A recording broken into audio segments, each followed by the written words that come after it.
Hi guys, I thought I would show you my Cocoa Daisy planner. I'm for May. I'm really loving this kit. I love the colours, even though it's sort of winter here in New Zealand. This feels really lovely in spring and light-hearted, so I thought I'd give you a quick flip through of how I use my planner at home. So this month I'm going to use the kikki.K A5. I have been using the personal size and I've just gone back to the A5, which I'm really excited about, just to have a bit more space to write in. So yeah, we've got the blue with the gold dots. So Cocoa Daisy is a monthly subscription, and this month is this beautiful colour scheme. I love the blues, the turquoises, the greens. So all I've done so far is I've popped the pad in. It's got this cute little clip, which I'll use a bit later once I get into it, but for now that's just sitting there. It's got this pretty vellum, which I'm not sure what I'm going to do with just yet. I'm thinking I'm going to use it to make a Mother's Day card, so at the moment I've just got it sitting in there because that's a safe place for it. So here's the May cover, and of course you get the calendar.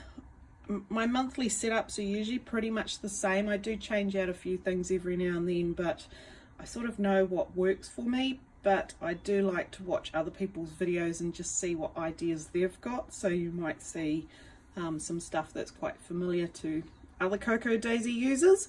But this page here is always my monthly goal. So the things that I want to achieve for the month, and I love this page. I refer to it all the time when I'm a bit lost for what am I supposed to be doing this month. It's that page that I can refer back to, puts me back on track. Then I have my monthly calendar, which I don't use a lot, but I kind of like it for reference. So I have only just started filling this in. So I will sit down now and fill in all of the things that I know I've got on for the month. The next page, I use this page for my travel planner, so I'm away for work a lot, plus for planning out holidays and things. Unfortunately, it's a little bit blank today, but I'll sit down and work out some of the trips that I've got coming up for work. And then we get into the guts of the planner. So I did something a little bit different this time. I actually ordered the dashboard kit, which I've never had before. And I was a bit worried about that because I never get through my whole kit. So to actually add in the dashboards as well, I'm really committing myself to making sure I use them all. So I have actually made some dashboards using the dashboard kit. I thought this one was just beautiful. So this one is for the weekly planner section, and I've covered the back of it with some of the pretty papers, so it makes it nice and solid, which I really like the feel of. And then I've made also a sticker holder thing. So I've used 2 pieces of paper for this.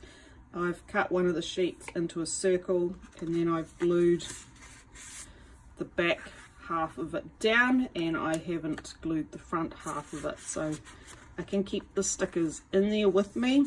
And I plan on using this as my weekly divider, and that will just keep moving along with the weeks as they go by. And then on the back of it, I've used for forward planning. So you know how you get dates like for June that are coming up, and I've got no June planner yet. So things that I know that are coming up will get jotted down on this page. Then for the weekly planner, so I do utilize these blank sheets that come with it. So these are what the weekly sheets look like. So in between them you do get this blank page and this blank page. So for one of them I will use for the goals that I want to achieve for the week, which will probably be this one. And I just, from what I've set for my monthly goals, I then break down for the week, what am I going to do this week to start achieving some of those things that I want to tick off. So I'll just write a big brain dump list basically of all the things I want to achieve this week, and then I highlight them as I've done it. So then I've got the weekly plan. At the moment I've just popped in some post-it notes because I haven't actually sat down and started planning it out yet, but I didn't want to forget those dates.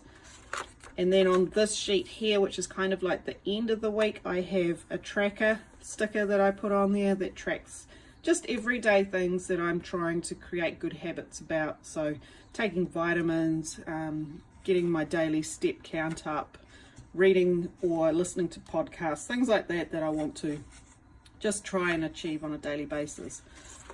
So that's the weekly section. Then I come to my daily section, which I use every day. And once again, I've used a dashboard card. I love this one. I felt this one was really a good fit for the dailies because, you know, you are one day closer to your goal. So if you can concentrate on just little daily goals, it will help you move to your weekly goals. Your weekly goals will help you move to your monthly, and so on and so on. So it's really learning about how to break it down. So this time I've done something a little bit different.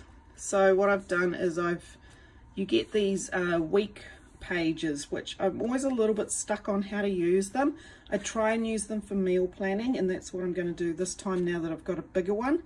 And I tip these in, so these actually come hole punched. I've cut the holes off and I've actually washi taped it to the side. So and what I also did was this page here, because you always get this side of it which you don't use, I've glued that to the dashboard so it's all nicely sealed in, which I really like that look. It just looks really finished and tidy. So this side here will be for meal planning, which I'll usually sit down on a Sunday night and slot in some of the days, not all of the days, but some of the days.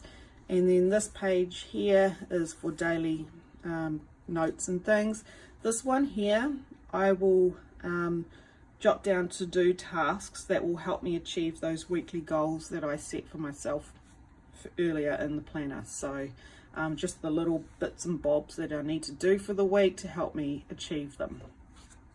And then when I'm sitting down each day, it's very easy to just flip that page out as a reminder of what I'm meant to be doing. So then I created a bookmark using the smaller dashboards, and I've just stuck some post-it notes on there. And then these are the daily pages. So I've gone through and filled out with some of the things that I know are happening, just bills and things so far, but I need to sit down and start planning that out. So that's my daily section, and you can see here I have actually gone through and put in all of the weekly tip-ins, so they're all set up ready to go. Then for the next section, I've called this one May Goals. It's not really May Goals, it's things that I'm wanting to declutter around the house. So I've used a dashboard stuck to some of the pretty paper again. I really love these colours, they're so beautiful.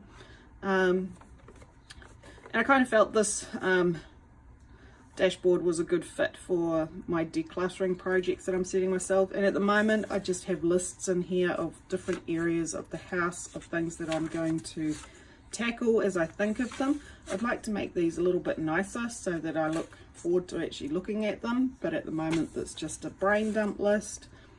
And then the next one is notes, which I've also stuck a dashboard to some paper, and this is just notes from my course that I'm doing, and some blank paper. And then at the back here is just some old dashboards from previous ones where I've got some course notes, and I'll probably take them out once I've figured out how the rest of the planner will sit.